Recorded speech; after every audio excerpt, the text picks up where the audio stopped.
We're not anywhere close to being set up. Hey, howdy, hello. There's a huge vinyl haul that I just got. So we're talking 21 records I just got. Number 1, He Shall Be Called Leave On. And number 2, He Shall Be a Good Man. That's my reaction to that. Barely looked through them. I was super happy. A friend of mine was just like, hey, dude, my wife's dad's getting rid of a bunch of records that I ended up talking to him on the phone about Dead Wax. We were getting into the weeds of it. We talked a little bit, wanted to see if they were worth anything. Of course, I would have been willing to go through them and see if they're worth anything. He just wanted to dump them. He didn't want to mess with them. So now I have the privilege of doing that with you. So let's have some fun. I have to get the vacuum out. Got to get the record cleaner solution out. We just moved in. We made several videos talking about that if you're just catching up to what's new. I don't have anything set up. The Oob cubes with the vinyl, with the IKEA shelves. We're working on it. Okay. And it could be worse, right? It's going to be great once we get going. So I'll be spending all night cleaning. We will be play testing it as well. See what we got. Then tomorrow maybe we'll come back and check it out. I just think there's like a 20% chance that Abbey Road is Fiji Plus. Let's go check it out. I got this. This is so exciting.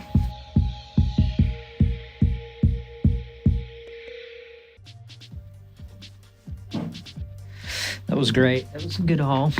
Wow, 21 something records. I threw a couple aside. Here's the ones I threw aside. A lot of it was worth more than I thought. That's getting to me. Bill Crosby. Didn't have time to set up a key light in front of me. Merry Christmas, Andy Williams. I've seen this. This was in another collection that I bought. And then this one, the big band hits at the 30s. Boogie Woogie. I mean, they're hits. We're talking hits of the 30s. It's almost 100 years old. But I don't think he wanted all that. I think he just wanted to dump it, which is why I offered $30 because I didn't know what this stuff was. I didn't know. Dollar bin stuff. I wonder when this was pressed. Anyway, the good stuff, Paul Simon. Dollar bin if it's not VG Plus. Thankfully, it was near mint. There goes Rhymin Simon with the hit, Kodachrome. So that one I decided to sell. Have sold that. Best of Doobies. I mean, this is super clean. I did clean it a little bit. All I did was take some spray away glass cleaner. Shout out to Mike from the End Groove. Mentioned that trick. A little paper towel.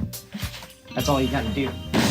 That's it. Then you just gently, you want to spray it on that, not the jacket. Gently wipe it, put it in some new plastic sleeves that I love. I've talked about it. Vinyl Storage Solutions, they make them. And Warner Disc. It's fun. That was a fun little listen. I've forgotten some Doobies hits on that. And the Eagles, Long Run. There were a couple stunners on here. It was interesting. It's amazing how influenced some other bands are from these guys. U.S. pressings, all of them so far originals. That one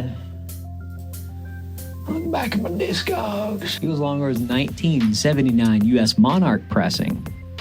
And it had, just like discoloration. I don't even think a lot of these had ring wear, which was awesome. One I just finished listening to, Beach Boys. Super cool. Endless Summer. It's a comp. Really liked the packaging. Got a makeshift table over here. Sticker, $5 sticker on it. I like these crystal clear, and I ran out of the other ones, but the crystal clear ones are so sick. Sorry, I don't have the microphone on me. The audio is going to have to be fixed in post. Yeah. Oh, wait, no, I have a mic stand. Nope, I'm using it somewhere else. Hey, that works. This is the inner spread. It's goofy. Help me round. Completely tangential. This is a good album. But I've been listening to this guy named Marcus King. Y'all heard his stuff? Insanely good. Just soulful. I'm getting back into soul music, man. I'm listening to Raphael Sadiq a lot. There's something about soul music. It's the voice, the instrumentation, the groove, the feel. Perfect. It's, speaking of soul, Mr. Marvin Gaye live with the Amoeba sticker on it. That's pretty sick. Live at the London Palladium. And super clean as well. Hearing people say like it's one of his best performances. I have What's Going On somewhere in these crates. And I thought about keeping, because this is not reissued. I am tempted to keep this. Makes sense. It's in good condition. Pull one out for you. He's so soulful. One of the best. Just really clean, like hairlines. I mean, some of these didn't even have spindle marks. They don't look played. They just look shelf damaged. In Elton John Greatest Hits. Look how clean these are too.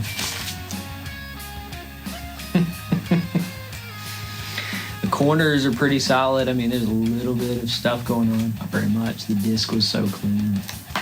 This one, which one did I prefer, 1 or 2? I think I preferred, I like that cover better than 2. This one's kind of goofy. But I think two takeaways from Volume 2. Number 1, he shall be called Leave On. And number 2, he shall be a good man. That's my reaction to that. Not a huge Elton stan. Creedence. This is a good greatest hits comp. Was happy to listen to it.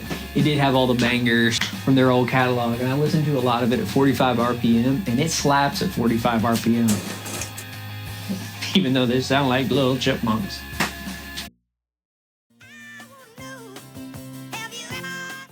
And Ray Charles. Wow, what a great voice. Talk about soulful, too.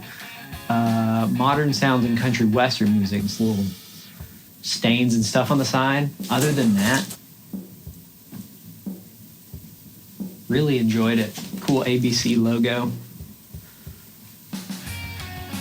Autofocus saved me. We had the Paul Simon, I showed you that. We had Simon and Garfunkel, Bridge Over Troubled Water, with the Columbia 2 Red Eye. A little bit of ring wear and such, but again, super clean stuff. So, I mean, it goes from a dollar bin to $10 bill. Happy to see that. Daryl Hall and John Oates. Abandoned Luncheonette. On the Atlantic label, red and green. Decent, had a couple good songs on it. Now, these are U.S. originals, by the way. I haven't found one that was a repress. There were some repress. Most of them were original. Bing Crosby Run, you got Christmas Feeling. These are all really clean looking too. It's amazing. Rudolph the Red-Nosed Reindeer on that one. They're just bangers. You're not listening to it for the sound quality. You're listening to it because it's Christmas time. And Merry Christmas, everyone. Christmas in June. Got Bing Crosby, Rosemary Clooney. To be honest, you can't really hear her that well, in my opinion. Collector's gold, oh buddy. That's some gold for collectors. This one was cool. We're getting to some good stuff now. I've reserved these back, so if you skipped ahead, you already know. This is an original U.S. pressing.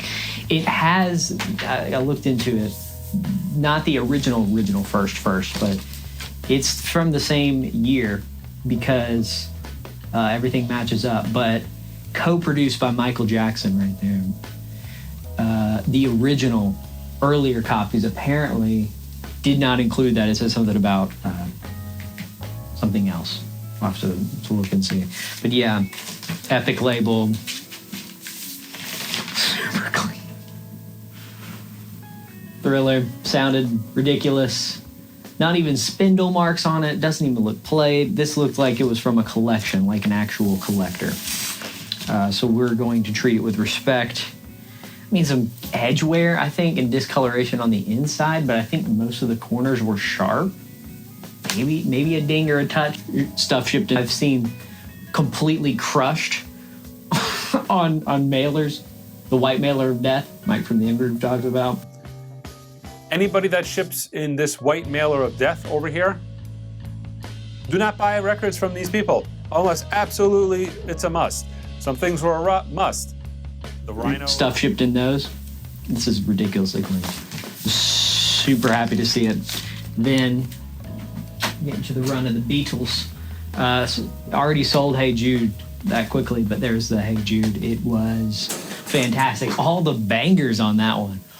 Did not expect to see. You think, I guess I just thought compilation of the Beatles, I should have expected. The Beatles wrote all bangers, and sounded super clean. All these other Beatles I'm about to show you are super clean. The inside spread's cool, so I'm going to show you that. It's got that leathery touch to it. The gold foil. A little ring wear, unfortunately. Or it would have been worth a little bit more. Maybe $10 like this. It does have the original lyric book, too. That's what it was. Look at that. Look how clean that is. Doesn't even look touched. It looks fresh. It's got all the lyrics in cursive, printed out. I'm trying not to touch it because the cover literally feels like leather. That's so cool. There's the inside spread, the voice. It's so great.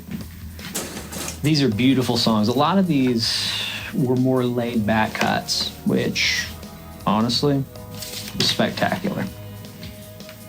I love the Beatles, man. I don't think I had a good appreciation for them until later in life at the ripe old age of almost 28. So here I am now enjoying them, appreciating them. Here's the discs. Oh.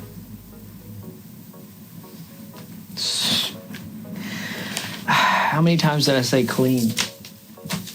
Do not take a shot every time I say the word clean. Love songs, comp. I think it was 70s.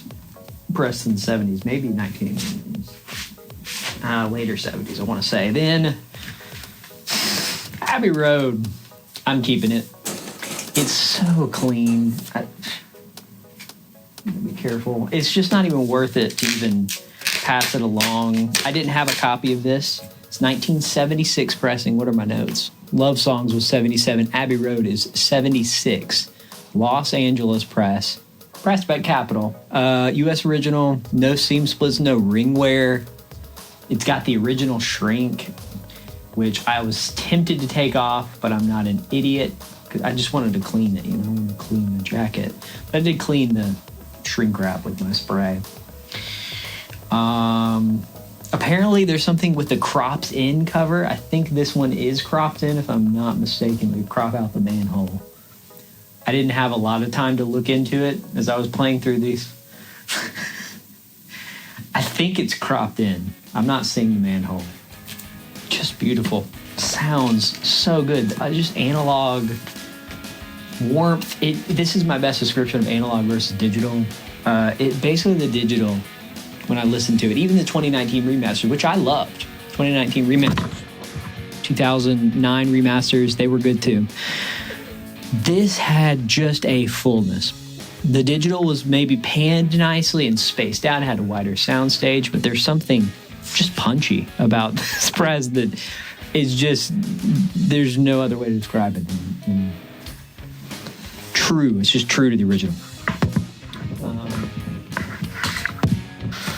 The discs, pressed with Capitol, red labels. Well, I appreciate you stopping by because we've had a lot going on. We're going to set up and do it. And this is just one of the things. We had to talk about several things. I'm going to go ahead and talk about it now. I think it's time to do the vinyl shootout. I really want to compare this to the other presses. This is one of my favorite albums. Anyway, we're talking about these more vinyl shootouts I got ready to go. Keep on grooving your way.